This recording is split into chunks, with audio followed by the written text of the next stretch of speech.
Hello friends, welcome to our channel. ఈరోజు recipe గోంగూర పప్పును చూపించబోతున్నాను. గోంగూర పప్పును ఒక్కో ప్రాంతంలో ఒక్కోలా చేస్తారు. నేను మా ఇంట్లో ఎలా చేస్తామో అలాగే చూపించబోతున్నాను. ఒక్కసారి ఈ గోంగూర పప్పును మీరు కూడా తప్పకుండా ట్రై చేయండి.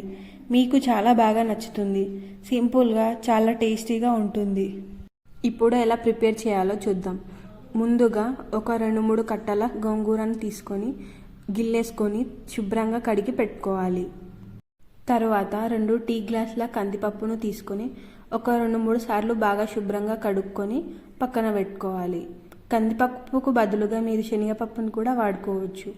ఇప్పుడు ఈ పప్పుని ప్రెషర్ కుక్కర్లో వేసుకొని ఇప్పుడు మనం శుభ్రంగా కడుక్కున్నటువంటి గోంగూరను కూడా ఇందులో వేసుకోవాలి.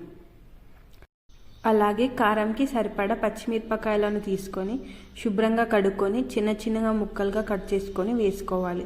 ఇందులోనే 1 టీ స్పూన్ పసుపు, ఒక 2 టేబుల్ స్పూన్ల ధనియాలు, 1 టేబుల్ స్పూన్ జీలకర్ర,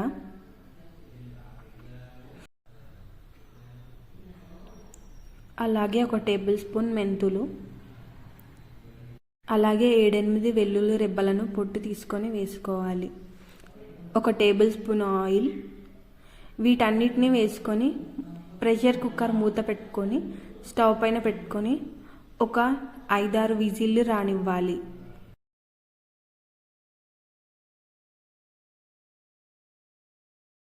ఒక 5-6 విజిల్లు వచ్చిన తర్వాత మూత తీసేసుకొని పప్పు ఉడికిందో లేదో చూసుకొని తగినంత ఉప్పు వేసుకొని మెత్తగా రుబ్బుకోవాలి.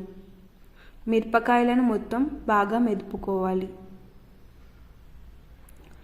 ఇలా పప్పుని బాగా రుద్దిన తర్వాత ఒక స్టవ్ పైన కడాయిని పెట్టుకొని ఆయిల్ని వేసుకొని ఆవాలు, జీలకర్ర వేసుకొని అవి చిటపటలాడిన తర్వాత ఇందులోనే 7-8 వెల్లుల్లి రెబ్బలు పొట్టు తీసుకొని వేసుకోవాలి.